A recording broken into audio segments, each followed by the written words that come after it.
नमस्कार, आपके साथ मैं हूं संभव गुप्ता। आपकी बात छत्तीसगढ़ में आपका स्वागत है।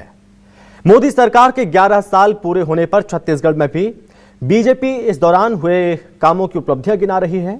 वहीं छत्तीसगढ़ को लेकर पीएम मोदी के योगदान को भी बीजेपी बता रही है। नक्सलवाद के खिलाफ मिल रही सफलता, पीएम आवास योजना और महतारी वंदन योजना, इसके साथ ही और भी तमाम कामों को गिनाया जा रहा है। वहीं कांग्रेस ने मोदी सरकार के 11 सालों को पूरी तरह विफल बताया और झूठी वाहवाही लूटने का आरोप लगाया। आखिर मोदी सरकार के 11 साल में क्या कुछ हुआ है और कांग्रेस के आरोपों में कितनी सच्चाई है, आज इसी पर करेंगे आपकी बात।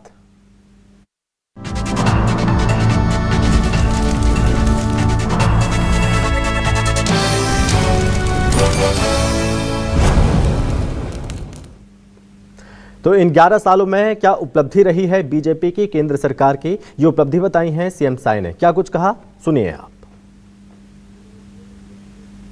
प्रधानमंत्री के रूप में छत्तीसगढ़ के ऊपर में उनका आशीर्वाद बराबर बना रहता है। मोदी जी का ये 11 साल का कार्यकाल बहुत ही ऐतिहासिक रहा है। तो आज हम लोग को करीब 16-17 महीने हुए हैं। ये आदरणीय मोदी जी का आशीर्वाद ही है कि हम लोग मोदी की गारंटी को पूरा कर पाने में हम सब लोग सफल हुए हैं। आज जो पिछली गवर्नमेंट में हमारे गरीब लोगों का हक छीना गया था, 18 लाख प्रधानमंत्री आवास से उनको वंचित किया गया था। 13 दिसंबर 2023 को सरकार शपथ ली और अगले ही दिन 14 दिसंबर को पहले कैबिनेट में ही 18 लाख प्रधानमंत्री आवास की स्वीकृति दिए। जो किसानों से भी वादा था उसको भी पूरा किए हैं। 2 साल तक 21 क्विंटल प्रति एकड़ धान खरीदे हैं, 3100 रुपया धान का कीमत भी दिए हैं। तो एक तरफ सीएम साय का कहना है कि जो हमने वायदे किए थे उन वायदों को पूरा किया है, लेकिन इस पर पलटवार किया है कांग्रेस ने। और कांग्रेस ने क्या कुछ कहा, पीसीसी चीफ दीपक बैज क्या कह रहे हैं पलटवार करते हुए, आप वो भी सुनिए। मोदी सरकार की तीसरी कार्यकाल को लेकर कार्यक्रम आयोजित कर रही है और कार्यक्रम आयोजित कर अपने इस 11 साल की नाकाम उपलब्धियों को जनता तक झूठ परोसने का काम कर रही है। मोदी जुमलों की सरकार चला रहे हैं। आदरणीय साथियों, मोदी सरकार के 11 साल के अपने कार्यकाल में हर क्षेत्रों में विफल हुए हैं। कानून व्यवस्था मोदी सरकार के 11 सालों में पूरी तरह बर्बाद हो चुकी है। और ऐसे में आज हम सवाल पूछ रहे हैं। सवाल सबसे पहले, मोदी सरकार ने पूरे किए 11 साल, तो बीजेपी बोली सत्ता नहीं, यह है सेवा काल। साथ में सवाल ये, सीएम साय बोले मोदी की हर गारंटी हुई पूरी, छत्तीसगढ़ के लिए केंद्र ने दिल खोलकर मदद की। तो वहीं कांग्रेस बोली 11 साल में देश के साथ धोखा, बीजेपी ने नहीं छोड़ा ठगने का कोई मौका। और साथ में ये भी, 11 साल से बढ़ा कितना भरोसा, कांग्रेस को आखिर क्यों लगा जनता को झूठ परोसा। आज इसी पर करेंगे आपकी बात। हमारे साथ मेहमान भी जुड़ेंगे, उनसे आपका परिचय कराएंगे। और सबसे पहले परिचय करवाते हैं, हमारे साथ मेहमान जुड़ रहे हैं जो कि देवलाल ठाकुर हैं, प्रवक्ता बीजेपी से। देवलाल जी, बहुत स्वागत है आपका। हमें ज्वाइन कर रहे हैं कांग्रेस प्रवक्ता हैं धनंजय ठाकुर जी। धनंजय जी, बहुत स्वागत है आपका भी। और साथ ही वरिष्ठ पत्रकार है उचित शर्मा जी। उचित शर्मा जी, आपका भी बहुत बहुत स्वागत है। देवलाल जी, सबसे पहले मैं आपके पास आ रहा हूं।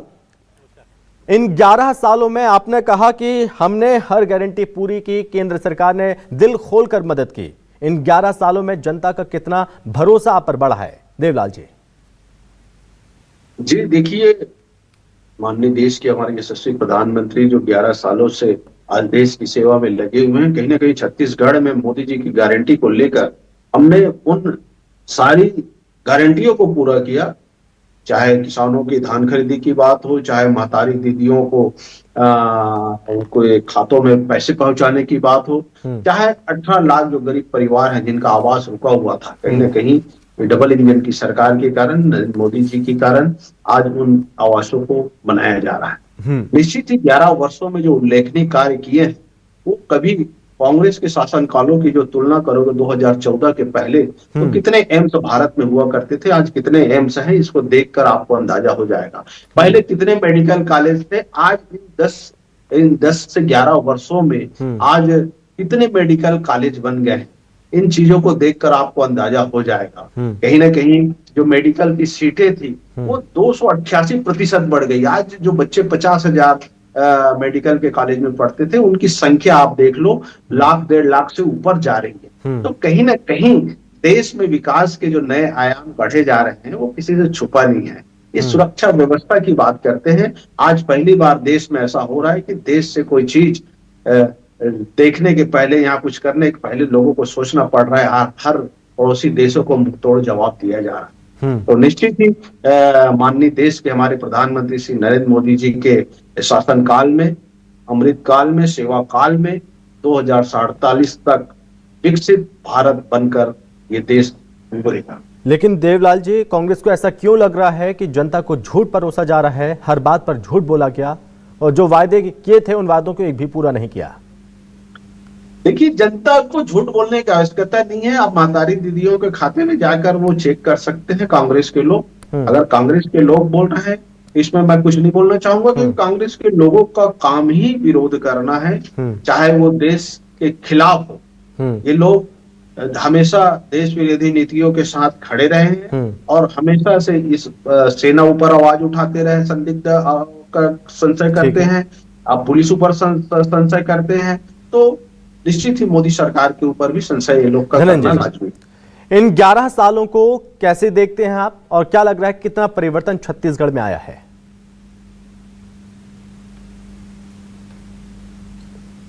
देखिए, मुझे लगता है कि अगर हम केंद्र सरकार के 11 साल के काम काज की समीक्षा कर रहे हैं तो निश्चित तौर पर उसको पूरे देश की स्थिति पर आकलन करना चाहिए। और आज जिस प्रकार से देश में हालात हैं, बेरोजगारी के मामले में देश 45 साल पुराने हालात में खड़े हुए हैं। इनका वादा था कि 2 करोड़ रोजगार हर साल दिया जाएगा, मतलब 11 साल में 22 करोड़ रोजगार मिलना था। उसमें छत्तीसगढ़ का लगभग 32-34 लाख युवाओं को रोजगार मिलना था, जो अभी तक मिला नहीं छत्तीसगढ़ को। इनका वादा था कि अच्छे दिन आएंगे, ना तो छत्तीसगढ़ में अच्छे दिन ला पाए मोदी जी, ना देश में ला पाए। इनका वादा था कि महंगाई कम होगा 100 दिन में। आज 11 साल में स्थिति है कि लोग दूध नहीं खरीद पा रहे हैं। बच्चे, मासूम बच्चों को दूध पिलाने के लिए माताएं सोचती है। दाल, चावल, शक्कर, तेल, जो जरूरी चीजें हैं ना, इसके दाम में आप देखेंगे तो 2014 के पहले आज के मुकाबले में देहड़ा वृद्धि हो चुका है। दोहरा, जहां 2014 के पहले 60-65 रुपए किलो में फल्ली के तेल मिल जाता था, जहां 20-22 रुपए किलो में शक्कर मिलते थे, आज 50 रुपए किलो में शक्कर है और 150 रुपए किलो में सबसे कम, मतलब जिस राइस ब्रांड तेल बोलते हैं ना, वो राइस ब्रांड तेल की कीमत आखिर 170 रुपए है। फल्ली तेल और सरसों तेल की बात ही छोड़ दीजिए आप। तीसरी बड़ी बात, आप बात करते हैं सुरक्षा की, तो जिस प्रकार से देश में हालात उत्पन्न हुए इस सरकार की नाकामी के चलते, पठानकोट में हमला हो गया, उरी में हमला हो गया, पुलवामा हमला हो गया, पहलगाम में हमला हो गया, और सरकार में बैठे लोग बेसूद हैं और उनको समझ ही में नहीं आया।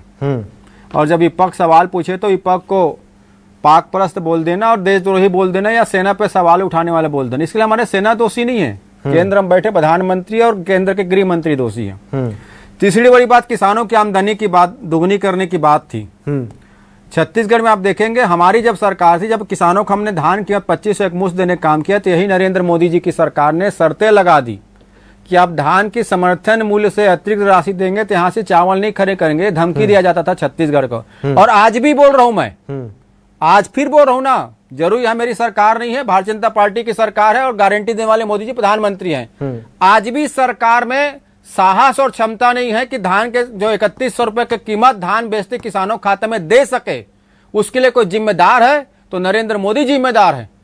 वादा था ना 3100 रुपए मुफ्त देने का, पंचायत भवन में नगद राशि देने का। मैं इस सरकार की बुराई नहीं कर रहा हूं, क्योंकि मैं छत्तीसगढ़ का बेटा हूं, किसान परिवार से हूं और छत्तीसगढ़ की पीड़ा समझता हूं। मैं कह रहा हूं कि आज भी 3100 की राशि किसान अगर धान बेचता है तो उनको नहीं दे पा रहे, उससे सिर्फ कारण केंद्र सरकार की नीतियां हैं। और अभी तो 10,000 करोड़ का जो नुकसान इस सरकार को होने जा रहा है। हमारे जो अन्नदाताओं ने धान पैदा किया था और डबल इंजन के सरकार में 100% चावल लेने के वादा था, 10,000 करोड़ रुपए का नुकसान इस सरकार को हो रहा है। हमारे अन्नदाता के धान आज भी मंडियों में उसमें वहां पे रखे हुए खरीदी केंद्रों में, क्योंकि केंद्र सरकार ने चावल लेने से मना कर दिया। तीसरी बड़ी बात आप बात कर, रेल सुविधा की बात करूंगा मैं। छत्तीसगढ़ में नरेंद्र मोदी जी की सरकार बनने के बाद बीते 4 साल के अंदर 62,000 ट्रेनें रद्द हुई है। 62,000 यात्री ट्रेनें की बात करूं मैं, आंकड़ा फिगर रेलवे मंत्रालय का है, और लोग ट्रेन के लिए भटक रहे थे। तो क्या सुविधा इसको मिला है? लेकिन वो तो कह रहे तीसरी बड़ी बात, अगर मैं 11 साल की सरकार की उपलब्धि की बात करूं, कर दिया ना, कायाकल्प कर दिया ना, कायाकल्प कर दिया। स्टेशन को बेच दिए, रेलवे को बेच दिए, एरोड्रम को बेच दिए, सरकारी फैक्ट्रियां बेच दिए, लोगों को पर टैक्स लगा दिए। कहां 30 रुपए 35 लीटर में पेट्रोल डीजल देना था, स्थिति है केंद्र सरकार प्रति लीटर में 40-45 रुपए टैक्स जनता से वसूल रही है। रसोई गैस 450 में जब मिलता यानी कि आपके अनुसार कुछ भी परिवर्तन छत्तीसगढ़ में बीते 11 सालों में नहीं आया। जो परिवर्तन होना चाहिए था, हुआ है, जो भारत जो आत्म भारत निर्भर था 2014 के पहले, हाँ, आज आत्मसमर्पण कर दिया केंद्र, जो देश के प्रधानमंत्री ट्रम्प के आदमी में। तो आत्मनिर्भर भारत तो वो था जब नेहरू जी थे, जिंद्रा जी थे, अटल जी थे, राजीव जी थे, मनमोहन सिंह जी थे। इन्होंने तो कभी आत्मसमर्पण नहीं किया, ये तो आत्मसमर्पण कर दिए क्योंकि भारत आत्मनिर्भर था। और ये तो अडानी के आगे आत्मसमर्पित है, अंबानी के आगे आत्मसमर्पण किए हुए हैं। क्या देश के प्रति कोई इनका दायित्व तो है क्या? उचित जी, आप झूठी गुणगान करिए, कांग्रेस पर आरोप लगाइए, आपका कार्यकाल जनता देख रहा है। और चुनाव में गड़बड़ी करके अगर आप चुनाव जीत जाते हैं और कहेंगे जनता का समर्थन है, वोट चोरी करने से कोई जनता का समर्थन नहीं मिलता है। आज तो दिए हरियाणा में, महाराष्ट्र के चुनाव का आंकड़े आ गए, 71 लाख वोटर बढ़ जाते हैं 6 महीने महाराष्ट्र में, जनसंख्या से ज्यादा मतदाता हो जाते हैं। ठीक है उचित शर्मा जी, एक तरफ बीजेपी 11 साल की उपलब्धि गिना रही है, जश्न मना रही है 11 सालों का, तो इसे नाकामी बता रही है कांग्रेस। लेकिन इन बीते 11 सालों को एज अ पत्रकार आप कैसे देख रहे हैं सर, और देश के साथ प्रदेश में कितना परिवर्तन देखने को मिला इन 11 सालों में? देखिए, आप अगर दोनों जगह की बात करें, देश की और प्रदेश की, तो मैं कहूंगा कि 11 साल में जो चीज बताई जा रही है उतनी बारी हुई नहीं है। हकीकत में मीडिया के द्वारा, सोशल मीडिया के द्वारा, अपने कार्यकर्ताओं के द्वारा जितना बड़ा बताया जा रहा है उतना हुआ नहीं। हकीकत एग्जाम्पल मैं आपको देखता हूँ कि पहलगाम के हमले पे भी आप देख लें कि जो टूरिस्ट को जो हुआ है, हमले हुए हैं, आप वैश्विक रूप से देखें तो हमारे कितने लोग हमारे साथ खड़े हैं, किन देशों ने हमारे साथ दिया। अंतर्राष्ट्रीय मीडिया क्या बोल रहा है, जो हमारा दोस्त रसिया है उसका भी क्या स्टेटमेंट रहा, इन तमाम चीजों पे भी चर्चा होनी चाहिए। तो ये चीजें जितनी बताई जा रही, मैं कहूंगा कि सिंदूर भी जो किया बहुत अच्छा था, लेकिन जो बताया उसको जा रहा है पूरे हिंदुस्तान में आम आवाम को जो प्रस्तुत किया जा रहा है, क्या वो उस तरीके के प्रस्तुतिकरण योग्य है? क्या ये सीधे का राजनीतिकरण नहीं है? क्या राजनीति का फायदा नहीं उठाया जा रहा है? इन पे भी सवाल होने चाहिए। और आपकी वैश्विक छवि काफी अच्छी बनी है, नो डाउट अच्छी बनी, लेकिन तकलीफ के वक्त फायदा क्या हुआ? किस देश ने हमारे लिए कुछ बोल किए, कौन सा देश हमारे साथ खड़ा रहा? इन पे भी चर्चा और विमर्श होने चाहिए। ये अंतर्राष्ट्रीय विषयों की अगर बात करें तो, अगर हम अपने अंदर की बात करें तो अगर सभी चीज की क्रेडिट अगर हम उन्हें दे रहे हैं तो क्या ये व्यक्तिगत आप क्रेडिट नहीं है? क्या ये एनडीए की आप बात ना करें, व्यक्तिगत मोदी सरकार की बात करें? तो एक सामूहिक प्रयास पे भी इस पे बात होनी चाहिए। अगर हम बहुत अच्छी जीडीपी की बात कर रहे हैं तो हमारा लोन कितना बड़ा, उस पे भी इन 11 सालों पे चर्चा होनी चाहिए कि देश में जब आपने सत्ता संभाली, एक तुलनात्मक अध्ययन इस पे होना चाहिए कि जब आपने सत्ता संभाली तो देश कितना कर्जे में था, अब जब 11 साल बाद है तो देश कितने कर्जे में। अगर सही आकलन करना है तो मैं ये नहीं कहूंगा कि हमारे देश का कोई विकास, बहुत अच्छा विकास हुआ है, चीजें हुई हैं, लेकिन जितना बताया जा रहा है उससे मैं एक्सेप्ट नहीं करते कितना हुआ या चीजें आप जो बता रहे हैं, अपने अपने तरीके होंगे देखने के। प्रदेश में आप अगर चर्चा करें तो जो बड़ा रेलवे का एक जो बड़ा बोला जा रहा था कि रेलवे में जो 62 ट्रेनें कैंसिल, एक बड़ा गंभीर विषय है। बड़ा गंभीर विषय है कि हमारे ट्रेनें कैंसिल और हमको बताया जा रहा है कि ये प्रसव पीड़ा के समान है, थोड़ा सा धैर्य कीजिए। लेकिन महोदय 5 साल हो गया है, इस प्रसव पीड़ा समाप्त नहीं हो रही है। वो फल कब मिलेगा, किसके लिए मिलेगा, पैसेंजर्स को मिल नहीं रहा है। आप गुड्स ट्रेनों को पूरा आशीर्वाद और चीजें दे रहे हैं, ये भी छत्तीसगढ़ की जनता देख रही। नो डाउट कि एक बहुत अचीवमेंट अगर मैं इस डबल इंजन की सरकार का हूं, तो अगर बिल्कुल भूरी भूरी मैं इस पे तारीफ करूंगा कि जो नक्सल को लेके जो क्लियर कट विचारधारा है, क्लियर कट एजेंडा है, वो वर्तमान सरकार का, स्टेट का और जो केंद्र का, जो डबल इंजन का सबसे सही फायदा छत्तीसगढ़ को अगर कोई मिला है तो नक्सल को लेके मिला है संभव जी। कि जो उन्होंने इतनी गंभीरता से, मतलब मैं कहूं कि जो केंद्र सरकार ने भी अपनी गंभीरता दिखाई, प्रदेश सरकार ने भी अपनी गंभीरता दिखाई और एक लक्ष्य के लिए उन्होंने जो किया, छत्तीसगढ़ की 3 करोड़ जनता, जो हमारी छवि थी राष्ट्र में, जो पूरे हिंदुस्तान में हमारी छवि बनी थी, केवल एक कुछ जिलों के कारण वो अच्छी नहीं थी। आज बहुत जल्दी शाह जी के और विष्णुदेव साय जी के, होम मिनिस्टर शर्मा जी के, इनकी वजह से जो संभव हो पाया और हमारे जवानों की वजह से जो संभव हो पाया, वो बहुत तारीफ के काबिल है। इस सरकार की मैं कहूंगा कि सबसे बड़ी उपलब्धि आप इसको गिन सकते हैं। और बात करें उचित जी, इन 11 सालों में शिक्षा की स्थिति क्या है, गरीबों की, किसानों की स्थिति क्या है, क्या उनकी स्थिति अभी बदली है? जो ये कहा जा रहा है कि हमने 2 साल में किसानों बोनस दिया है और जो किसानों के लिए कहा गया कि हमने जो वादा किया था उस वादे को निभाया है, 2 साल का बोनस भी हमने दिया है। नो डाउट कि रूरल इकोनॉमी सुधरी है संभव, लेकिन आप कहेंगे कि 23 इनकी सरकार आने के बाद सुधरी, तो मैं इसे एक्सेप्ट नहीं करूंगा। ये रूरल, अगर जो चीजें किसानों की अर्थव्यवस्था सुधरी है तो ये कोविड काल से हुई। पिछली सरकार में भी बहुत अच्छे काम हुए थे। भूपेश सरकार की भी इकोनॉमी डगमगाई नहीं थी जब पूरे हिंदुस्तान की डगमगा रही थी। उसका रीजन है कि किसानों के खाते में पैसे डालने के जो प्रयास किए गए, जो राष्ट्र में शुरू से महात्मा गांधी भी कहते थे कि अगर किसानों को ग्राम में पैसा जा रहा है वो पैसा ऊपर आएगा, तो मैं कहूंगा कि भूपेश बघेल की नीतियां भी इसमें बेहतर थी। वही कैरी ऑन फॉरवर्ड हो रही है। अच्छी बात है, अच्छा प्रयास है। हमारे यहाँ आर्थिक स्थिति में सुधार हुआ है, प्रति व्यक्ति इनकम में सुधार हुआ है, किसानों की आय में सुधार हुआ है, लोगों ने जो किसान जो आत्महत्या करते थे, किसान जो गरीबी रेखा के नीचे थे, उसमें सुधार हुआ, नो डाउट। और इसमें मैं कहूं कि वर्तमान सरकार भी अच्छा काम कर रही है, पूर्व सरकार ने भी अच्छे काम किए थे और उन्होंने शुरुआत अच्छी की थी किसानों की। लेकिन फिर मैं कहूंगा कि आप इसको क्रेडिट वाली बात अगर करें, तो फिर अगर आपका सवाल संभव है क्रेडिट, तो आप ये बताइए कि क्रेडिट अगर किसान को बोनस के रूप में अगर सबसे ज्यादा फिर दाम दिए जा रहे हैं और किसान के खाते में सबसे ज्यादा पैसे दिए जा रहे हैं, तो मैं फिर कहूंगा कि इसमें पिछली सरकार का भी बहुत बड़ा रोल। अगर वो 2550 रुपए देते नहीं, तो आज 3160 रुपए कांग्रेस भाजपा सरकार भी उनको नहीं दे पाती। और वो एक बेंचमार्क ना बनता और आप वापस सत्ता में ना आते और किसान के खाते में 3160 रुपए नहीं पहुंच पाते। तो इसका क्रेडिट मैं कहूं कि मिली जुल हर पीएम ने, हर सीएम ने काम किया है, लेकिन स्पष्ट रूप से केवल एक सीएम ने काम किया, एक पीएम ने काम किया, मैं इसे नहीं मानता, इसे सिरे से खारिज करता हूं। चाहे वो मनमोहन सिंह हो, चाहे प्रधानमंत्री राजीव गांधी हो, चाहे वो माननीय मोदी जी हो, हर पीएम ने अपने अपने हिसाब से काम किया। हर सीएम ने छत्तीसगढ़ में मेहनत की। डॉक्टर रमन सिंह ने नक्सल के लिए बहुत अच्छे काम किए, भूपेश बघेल ने बहुत अच्छी नीतियां बनाई, लेकिन इसका सौभाग्य जो है विष्णुदेव साय, नक्सल समस्या विष्णुदेव साय के राज में खत्म हुई। इसका ये मतलब नहीं कि पूर्व के मुख्यमंत्रियों ने कोई प्रयास नहीं किए, कोई गंभीर प्रयास नहीं किए, ये भी खारिज करता हूँ। ये अच्छी चीजें हुई। आज डबल इंजन का फायदा विष्णुदेव सरकार को मिला, नक्सल मुक्त छत्तीसगढ़। आप कुछ दिन बाद और हम आप संभव जी चर्चा में बैठेंगे जरूर। देवलाल जी, देखिए, नक्सलवाद को लेकर सैल्यूट किया जा रहा है। जिस तरह से आपकी नीतियां हैं उसका असर है कि बस्तर अब बदल रहा है और जो बदलाव होना चाहिए था वो बदलाव देखने को मिला है। लेकिन भ्रष्टाचार, जो कहा जा रहा था कि भ्रष्टाचार पर सीधा प्रहार करेंगे, क्या वो वाकई में प्रहार हो पाया? जो अच्छे दिन का वादा किया गया था, क्या वाकई में अच्छे दिन आ गए? जो रोजगार का वादा किया था कि 2 करोड़ रोजगार देंगे, क्या वो 2 करोड़ रोजगार लोगों को मिल गए?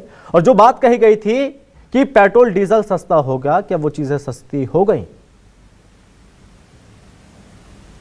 देखिए, मैं ये चीज कहना चाहता हूं कि भ्रष्टाचार के मामले में आज 11 सालों में पूरा विपक्ष कहीं पर भी एक तो भ्रष्टाचार नरेंद्र मोदी जी की सरकार में गिना। इसके पहले जो यूपीए की सरकार गई, भ्रष्टाचार के कारण ही गई। जिस दिन हमारे देश के प्रधानमंत्री इस 23 साल किले से जब इस बात को कहा था कि मैं ना खाऊंगा ना खाने दूंगा, उसके बाद से आज तक कोई भी भ्रष्टाचार के मामले केंद्र सरकार के ऊपर कोई भी विपक्ष गिरा नहीं। दूसरी, जो पूरा विपक्ष, जो ईडी 2014 के पहले कोई जानता था?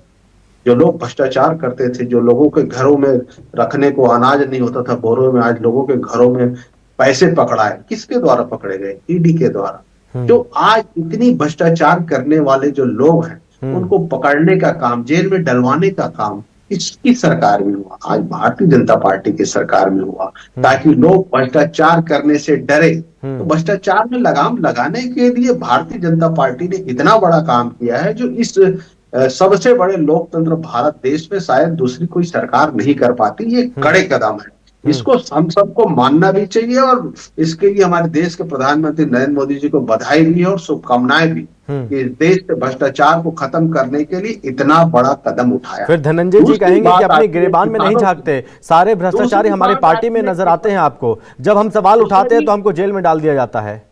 दूसरी बात आपको किसानों की बता रहा हूँ, हमारे ठाकुर साहब बोल रहे थे ना कि मैं सरकार की बुराई नहीं करूंगा। ठाकुर साहब बहुत अच्छे से जानते हैं कि मैं बुराई कर भी नहीं पाऊंगा। जब आप खुद किसान के पुत्र बोल रहे हैं, तो आपके खाते में पैसे आ चुका है एक साथ, तो कोई भी किसान बुराई नहीं कर पाएगा। छत्तीसगढ़ के हर वो किसान को मोदी जी की गारंटी के तहत सारा रुपया पैसा उनके अकाउंट में जा चुका है। एक भी किसान ऐसा नहीं होगा छत्तीसगढ़ का जो ये बोल दे कि मेरे को पैसा नहीं, उनके खाते में पैसा नहीं, उन्होंने कहा। हाँ, इस चीज को समझने की आवश्यकता है। कहीं न कहीं विष्णुदेव साय की सुशासन की जो सरकार है, वो हर किसान को बरोबर पाई हर दाना का पैसा उसके खाते में डाला जा चुका है। आज छत्तीसगढ़ में उन माताओं एवं बहनों को सोचो, जिनको महतारी वंदन के तहत पैसा मिल रहा है। 1000 रुपया कोई बड़ी राशि नहीं होती, लेकिन वो जो सम्मान है, आज एक गांव में, एक वनांचल क्षेत्र में, सरगुजा में, बस्तर में, बीजापुर तो उसमें भी कहते हैं धनंजय जी की कई महिलाओं के नाम काट दिए गए। धनंजय जी बोलिए आप। वो समझने की आवश्यकता है हम सबको कि किस प्रकार से देश, ठीक है देवलाल जी सुन लेते हैं, महिलाओं देखिए, हाँ बोलिए, प्रकार से हमारे देश में प्रधानमंत्री जी ने कार्य किया। आज देश चौथी अर्थव्यवस्था में आकर खड़े हो गए। देवलाल जी आप बोल रहे हैं, ज्यादा ठीक है सुन लेते हैं, बोलिए धनंजय जी। कुछ बोल रहे थे? देखिए असल माने में क्या है, देवलाल ठाकुर जी की मजबूरी है, मोदी गाथा इनको गाना पड़ेगा, मोदी गुणगान करना पड़ेगा, क्योंकि जब आंख में भक्ति की पट्टी बन जाती है ना, सत्य सामने नहीं आता है। सुन लीजिए ना आप, अरे सुन तो लीजिए, अरे चिल्लाइए मत ना, सुन लीजिए ना, अरे सुन तो लीजिए देवलाल जी, सुन लीजिए, इस टाइप से बात नहीं चलती। सुन लीजिए ना देवलाल जी, देश में जिस प्रकार से अभी नरेंद्र मोदी जी ने कार्य किया है, पिछले समय में ऐसा कभी भी नहीं देखा गया है। जो सेना को खुली छूट देने वाला, अगर सुन लीजिए ना, बिल्कुल सही बात बोले, मैं जवाब दूं, प्रधानमंत्री श्री नरेंद्र मोदी जी हैं, जिन्होंने air strike, surgical strike. Devlal ji सुन लेते हैं, देवलाल जी अब ये चीज रिपीट कर रहे हैं आप, देवलाल जी आप रिपीट कर रहे हैं इन चीजों को, अब सुन लेते हैं धनंजय जी। बोलने देंगे ना, यही बोलने देंगे। ये कह रहे हैं ना कि नरेंद्र मोदी जी ने जो काम किया, इसके पहले कोई प्रधानमंत्री के बात को स्वीकार करता हूं। नरेंद्र मोदी के पहले कोई भी प्रधानमंत्री इस देश में विदेशी हस्तक्षेप को स्वीकार नहीं किया, सिर्फ नरेंद्र मोदी ने स्वीकार किया है। ये इस बात को स्वीकार करता हूँ, आत्मसमर्पण नरेंद्र मोदी ने ट्रम्प के आगे कर दिया, इस बात को स्वीकार करता हूँ। ये बोल रहे थे ना भ्रष्टाचार के बाद, भ्रष्टाचार, देखिए सुन लीजिए ना देवलाल भाई, सुन लीजिए ना भाई, सुन लीजिए ना, आप जो सड़कें हैं नेशनल हाईवे उसको देख लीजिए, कितना बना है। डिबेट करोगे ऐसे में? अरे सुन लेना भाई, नहीं सुन पाएंगे, क्योंकि ये 11 साल में नरेंद्र मोदी ने क्या किया ये अब तक एक लाइन नहीं बता पाए हैं। ये भारतीय जनता पार्टी के प्रवक्ता हैं, न 15 लाख पे चर्चा किए, न अच्छे दिन पर चर्चा किए, न महंगाई पर चर्चा किए, न रोजगार पर चर्चा किए। ये चर्चा वो किए हैं जो जनता का सरोकार नहीं है, जिसका सरोकार सिर्फ भारतीय जनता पार्टी के चंद चाटुकारों को है। मैं कह रहा हूँ ठीक है उचित शर्मा जी, ऐसे पहले कोई प्रधानमंत्री किया, मैं स्वीकार उचित शर्मा जी, ठीक है नरेंद्र मोदी जी आजादी के बाद पहले प्रधानमंत्री हैं जो अपनी धरती पर उचित शर्मा जी, बीजेपी की ओर से लगातार दम भरा जा रहा है कि चौथी बड़ी अर्थव्यवस्था हमने बना दी है, चौथी बड़ी अर्थव्यवस्था। देश तेजी के साथ रफ्तार पकड़ रहा है, विकास की रफ्तार पकड़ रहा है, लेकिन हम देखते हैं प्रति व्यक्ति आय क्या है। गरीब क्या और गरीब होते जा रहे हैं? हंगर इंडेक्स का अगर हम बात करें तो हम ट्रिपल डिजिट में पहुंच चुके हैं। ये स्थिति अब हमारी हो चुकी है। उच्चेश शर्मा जी, आवाज आपकी नहीं थी, मैं सुन नहीं पाया इस डिबेट में। आपका सवाल क्या था? जी, जो दावा लगातार बीजेपी की ओर से किया जा रहा है कि हमने देश को चौथी बड़ी अर्थव्यवस्था वाला देश बना दिया, लेकिन सच्चाई क्या नजर आती है? प्रति व्यक्ति आए लोग कैसे जीवन यापन गुजर बसर कर रहे हैं? क्या उससे संतुष्ट नजर आते हैं इन बीते 11 सालों में? जी, ये जो प्रति व्यक्ति आया है वो एक सतत प्रक्रिया है देश की। मैं कहूंगा कि मनमोहन सिंह जी आए तब बड़ी थी, इसके पहले जितने भी प्रधानमंत्री आ रहे हैं निरंतर बढ़ते रहती है। ऐसा नहीं कि प्रधानमंत्री मोदी जी आएंगे उसके बाद बढ़ना बंद हो जाएगा, ऐसा नहीं होता। आप इकोनॉमी को समझें तो आप अगर प्रति व्यक्ति आय बढ़ रही है तो आप ये देखिए प्रति व्यक्ति लोन भी तो बढ़ रहा है, आप उसको भी तो मैच कीजिए। वहीं पे आप कहें तो ये देखिए कि ये जो खाई है गरीबी और अमीरी की वो कितनी बढ़ रही है, इस पे भी आपको चर्चा करना चाहिए। हकीकत में हो क्या रहा है कि 5% लोगों के पास वो जो इनकम हो रही है, जो उनकी कमाई हो रही है वो देश में दिख रही है, जिसके कारण जीडीपी में ग्रोथ है, देश विकास की ओर है। मगर जो समानता और समरसता की बात होनी थी, जो प्रति व्यक्ति का डेवलपमेंट पे बात होनी थी, अंतिम छोर में खड़े व्यक्ति की कमाई की जो बात होनी थी वो कहां दिखती है? आप कुछ व्यक्तियों के विकास को संपूर्ण देश के विकास नहीं मान सकते संभव। जी, चलिए ठीक है, बहुत धन्यवाद उच्चेश शर्मा जी आपका, देवलाल जी आपका और धनंजय जी आपका बहुत धन्यवाद इस चर्चा में भाग लेने के लिए, हमसे बातचीत करने के लिए धन्यवाद। और इसी के साथ इस चर्चा में बस इतना ही। नमस्कार।